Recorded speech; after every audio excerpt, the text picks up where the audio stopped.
बच्चों बच्चों आज हम पाठ जो पढ़ेंगे यहाँ पर दिया हुआ है कि सोच अपनी अपनी। बच्चों, हर एक व्यक्ति एक ही वस्तु को अलग अलग तरीके से सोचता है। जैसे आप लोग उसे सोचते होंगे, बराबर। जैसे एग्जाम्पल कि एक फूल है, गुलाब का फूल है, खिला हुआ है। तो उस फूल को अगर किसी कवि के सामने या लेखक के सामने उस फूल को रखते हैं तो कवि और लेखक उस फूल की तुलना एक सुंदर नायिका के साथ उसकी तुलना कर देंगे। लेकिन अगर उसी फूल को एक वैज्ञानिक के सामने रखा जाता है तो साइंटिस्ट क्या कहेगा, वैज्ञानिक क्या कहेगा, यह फूल है, पंखुड़ियाँ हैं, इसमें कुछ नहीं है, बराबर। और कवि और लेखक क्या करेंगे, फूल की पंखुड़ियों को क्या करेंगे, नायिका के आँखों के साथ तुलना कर देंगे, उसके चेहरे के रंग रूप के साथ खिला हुआ, उस तरह से। यानी कि हर एक व्यक्ति को एक ही चीज़ क्या है, सबको अपने अपने तरीके से सोचने का अधिकार है। तो यहाँ पर ऐसे जो पाठ है सोच अपनी अपनी, बराबर, तो उसके बारे में हम यहाँ पर चर्चा करने जा रहे हैं। जैसे यहाँ पर दिया हुआ है कि बॉक्स में किसको समझते हैं, किसी विषय के पक्ष और विपक्ष में तर्क वितर्क सही अपने विचारों की अभिव्यक्ति वाद विवाद है। यानी कि कोई एक टॉपिक दिया गया है, उसके पक्ष में बोलना है और उसका दूसरा उसका विपक्ष में, फेवर, एक तो फेवर में बोलेगा, एक दूसरा उसके अगेंस्ट में बोलेगा। उसे कहते हैं फेवर आने पक्ष, विपक्ष आने उसके अगेंस्ट में बोलना। जैसे एग्जाम्पल कि विज्ञान से लाभ और हानि, बराबर। एक लाभ पर बोलेगा, दूसरा बोलेगा हानि, कि विज्ञान से हमें लाभ है, तो कोई बोलेगा विज्ञान से हमें नुकसान भी है। इसे कहते हैं पक्ष और विपक्ष। अभिव्यक्ति यानी उसके बोलने की जो कला होती है, हाव भाव, एक्सप्रेशन, वो सब, बराबर।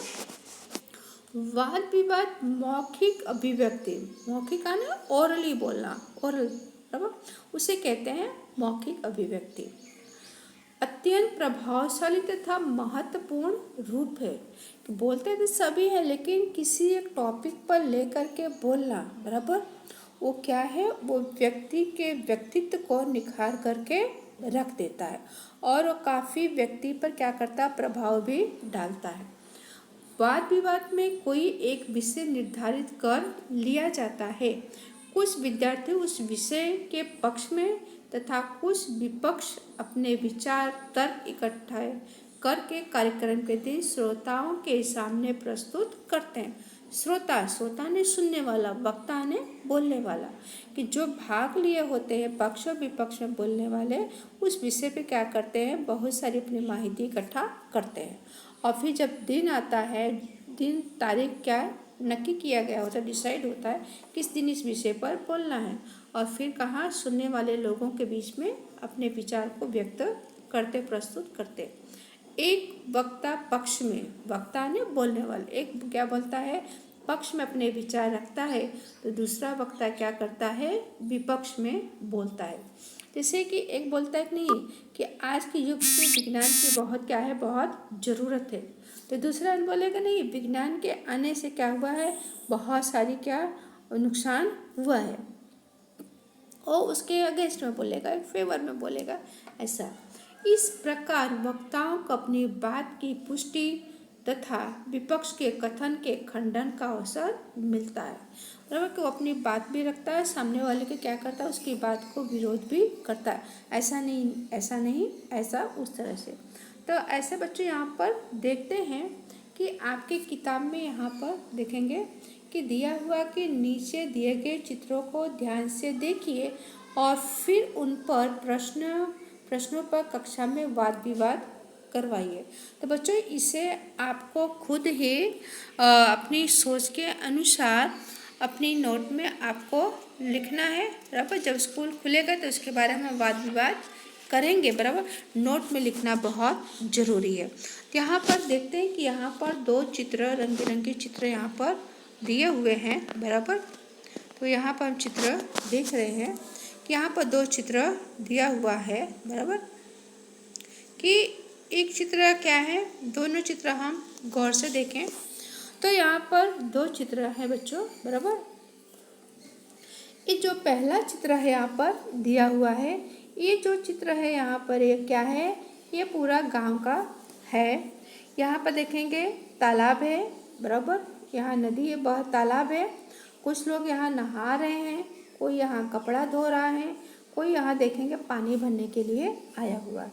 और वहीं तालाब के निकट क्या है, कच्चे मिट्टी के बने हुए क्या है, घर है, बराबर। क्या है, ये देखेंगे यहाँ पर घर भी हैं और हरियाली भी यहाँ पर है। गांव का जो वातावरण होता है कैसा होता है, वो शांति का वातावरण होता है, बराबर। अब बच्चों इसको आपको खुद ही अनुमान लगाना है, खुद इसको अपने उसमें नोट में लिखना है।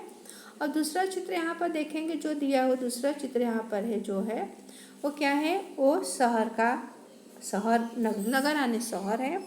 यहाँ पर देखेंगे कि मतलब कि ऊंचे ऊंचे मकान यहाँ पर है, बिल्डिंगें हैं, बहुमाली मकान है। मकान ऐसे कि आकाश को छू रहे हैं और बीच में क्या है कि सड़क, मतलब साफ सुथरी सड़क है यहाँ पर और पक्के मकान है और गाड़ियों का आना जाना है। यहाँ पर शोरगुल है और यहाँ पर क्या है कि नई टेक्नोलॉजी की क्या हमें सारी सुविधाएं मिल जाती, बराबर। तो इस तरह से पहले चित्र में यहाँ देखेंगे कि लोग साफ सुथरे कपड़े पहने हुए व्यवस्थित, जबकि गांव के चित्र में ऐसा नहीं होता, जो मतलब लोगों के पास जो भी है उस तरह से अपने पोशाक पहनते हैं, बराबर। बच्चों इसको आपको अपने तरीके से अपनी नोट में ये दिया हुआ है, दोनों चित्र में क्या अंतर है, हमने अंतर देखा, बराबर। और फिर दूसरा जो प्रश्न यहाँ पर दिया हुआ है, बराबर, दोनों चित्र में क्या अंतर वो हमने देख लिया, ओके। फिर ये बच्चों आपको खुद लिखना है, फिर गांव तथा नगर के जीवन में क्या अंतर और तुम्हें कौन सा रुचिकर लगता है। रुचिकर यानी तुम्हें कौन सा पसंद आता है, बराबर। गांव तथा नगर के जीवन में क्या अंतर है, नगर यानी शहर, बराबर। गांव और शहर में क्या अंतर है। तो बच्चों गांव का जो वातावरण होता है शांति का वातावरण होता है, वहाँ पर किसी भी तरह की चमक दमक नहीं होती है, लोग सब अपना काम खुद ही अपने हाथ से करते हैं। और गांव में नदी है, कुएं हैं, नदी और कुओं का पानी पीते हैं और गांव के लोग खुद ही अपने खेत में अनाज और सब्जियां उगाकर खाते हैं। और गांव के जो घर होते हैं वो घर भी कैसे होते हैं, मिट्टी के बने हुए होते हैं। गांव के लोग क्या कि वो अपने ज़मीन से, अपनी ज़मीन यानी कि प्रकृति से वो लोग जुड़े हुए रहते हैं, बराबर। फिर उसके बाद हम देखते हैं कि नगर के जीवन में क्या अंतर, नगर यानी शहर। तो शहर का जो जीवन होता है वो थोड़ा चमक दमक वाला और बनावटीपन होता है और वहाँ पर सारी, नगर में सारी सुविधाएं क्या होती हैं, मनुष्य को सारी सुविधाएं मिल जाती हैं। और शहर का जो पोशाक होता है वो फैशन वाले पोशाक कपड़े होते हैं। और वहाँ का जो घर होता है मतलब कि पक्के मकान वहाँ पर होते हैं। और नगर में नल का पानी पीने का, बाजार से अनाज और सब्जियाँ खरीद करके लाते हैं, लोग खाते हैं। और वहाँ की सड़कों पर तरह तरह के हमें वाहन देखने को मिलते हैं। और जो नगर का जो जीवन है वो कोलाहल आवाज़ों से भरा हुआ होता है।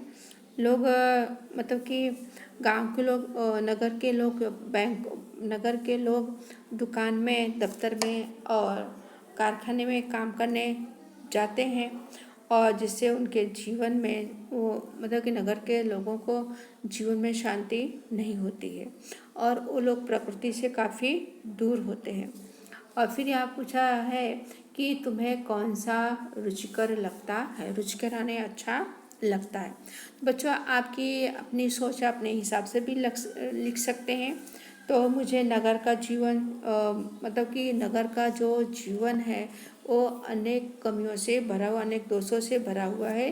फिर भी मुझे क्या है, नगर का जीवन पसंद है क्योंकि यहाँ पर क्या है, अच्छी तरह से पढ़ाई लिखाई होती है और स्कूल कॉलेज की शिक्षा उपलब्ध होती है और मनपसंद चाहे तो हम मतलब कि ज्ञान प्राप्त कर सकते हैं। और यहाँ पर तरह तरह की पुस्तकालय हैं, संस्थाएं हैं जो जो जिंदगी को बहुत मददगार करती हैं। और इस नगर में मनुष्य अपनी उन्नति, अपनी प्रगति के बारे में हमेशा सोचता रहता है और गांव में सारी चीज़ें उपलब्ध नहीं हो पाती हैं, इसलिए मुझे क्या है, मुझे नगर का जीवन पसंद है। ओके। और फिर उसके बाद यहाँ पर है कि नेक्स्ट जो प्रश्न यहाँ पर दिया हुआ है कि नीचे दिए हुए मुद्दाओं के आधार पर विज्ञान वरदान है या अभिशाप, इस विषय के एक पक्ष पर अपने विचार और कारण सहित प्रस्तुत कीजिए। यहाँ पर टॉप पॉइंट दिया हुआ है प्रदूषण, बिजली, अंतरिक्ष की खोज यानी कि सैटेलाइट, डॉक्टरी सुविधाएं, दूरभाष यानी टेलीविज़न, कंप्यूटर, परमाणु, बराबर, बॉम्ब जिसे एटम बॉम्ब कहते हैं, परमाणु, पिस्तौल, यातायात आने जाने के साधन, ग्लोबल वार्मिंग। बराबर। तो बच्चों इस पर आपको अपने विचार खुद ही लिखने हैं। फिर भी हम आपको यहाँ पर थोड़ी चर्चा कर देते हैं कि हर एक मनुष्य मतलब प्रत्येक वस्तु का फायदा भी होता है और नुकसान भी होता है। तो पहले हम अच्छाइयाँ और बुराइयाँ दोनों एक साथ चलती रहती हैं और हर एक मनुष्य में अच्छाइयाँ भी है और बुराइयाँ भी है। तो विज्ञान के कसौटी पर भी क्या मतलब कि खरे उतरना तो एक तरह से अच्छा भी है और बुरा भी है। तो विज्ञान ने हमें क्या, बिजली के द्वारा हमें मनुष्य को ट्यूबलाइट दिया है, पंखा दिया है, एसी, कूलर, फ्रिज, गीजर, बराबर, लिफ्ट, और ये सब किससे मिला है, ये सब बिजली से हमें सारी सुविधाएं उपलब्ध हुई है और तरह तरह की मशीनें जो अद्भुत देन है। और डॉक्टर लोग भी जो हैं कि एलोपैथिक जो दवाइयाँ देते हैं, बराबर क्या देते हैं, एलोपैथिक दवाइयाँ देते हैं, ये सब भी क्या है, विज्ञान की ही देन है। और टेलीफोन, दूरभाष यानी टेलीफोन और मोबाइल हमें विज्ञान से ही मिला है। फिल्में और दूरदर्शन और विज्ञान की ही सबसे बड़ी भेंट है। कंप्यूटर देखो तो विज्ञान ने आज की दुनिया को क्या किया है, बदल डाला है। मोटर, बस, ट्रेन, हेलीकॉप्टर, हवाई जहाज आदि तरह तरह के जो वाहन है वो सब किसकी देन है, वह सब विज्ञान की ही देन है। बराबर। तो चांद तक मनुष्य पहुंचा है, कैसे पहुंचा है, मतलब चांद तक पहुंचने का भी क्या है, ये सब विज्ञान का ही देन है। तो इन सब वैज्ञानिकों की जो नई नई खोजें हुई हैं, बराबर, उसके बाद यहाँ पर है कि बंदूक, पिस्तौल, परमाणु बम जैसे हिंसा, ये सब कहाँ पर, ये सब मतलब कि हिंसा आने की मार धाड़ पर इसका ये विनाश के साधन हमें दिए गए हैं। विज्ञान के कारण हम जल मतलब कि विज्ञान के कारण हम धरती, आकाश, पाताल और जैसी प्रदूषण भी बढ़ रहा है, इसमें शंका की ही बात नहीं है। विज्ञान एक तरह से क्या है, अभिशाप भी है और एक तरह से वरदान भी है। बराबर। तो उनके अभिशाप खतरनाक होने पर भी कमज़ोर पड़ जाते हैं। सच तो यही है कि विज्ञान ना होता तो मानव जाति आज मतलब कितनी तरक्की नहीं कर पाता। बराबर। तो जो कुछ भी हमें नई नई सुविधाएं मिली है वो सब वैज्ञानिकों की दी हुई सुविधाएं हैं। बराबर। इस तरह से इसका आंसर लिखना है। बराबर।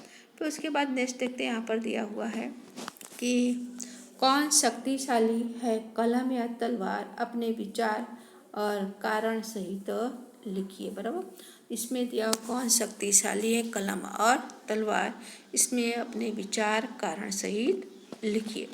तो बच्चों इसमें भी जो कलम जो है कलम लिखने का काम करती है और जो तलवार है, तलवार कहाँ, तलवार युद्ध के मैदान में काम में आता है या हिंसक प्राणियों पर या पहरेदारी के काम में आता है। कौन सा, तलवार। देखिए कलम जो है, कलम हमारे भाव की अभिव्यक्ति है। हमारे जो भाव होते हैं भाव कलम के द्वारा हम लिख सकते हैं। कलम से ही रामायण पढ़कर कितने लोगों ने रावण राम बन गए। बराबर।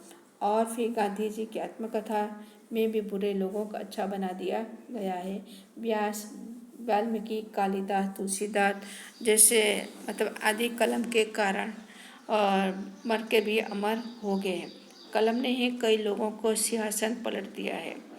फ्रांस के राजनीतिक रूसो मतलब कलम की सबसे बड़ी ताकत है। तो तलवार जो है बच्चों, तलवार मतलब कि वही रक्षा के आदमी के पहरेदारी और युद्ध के मैदान में और हिंसक प्राणियों से बचने के काम में आता है। तो बच्चों आज हम इतना ही करेंगे, बाकी आने वाले समय में आगे चर्चा करेंगे और आपको इसके बारे में मैं लिख करके भेजूँगी, आप अपनी नोट में इसको लिख डालिए। थैंक यू, धन्यवाद।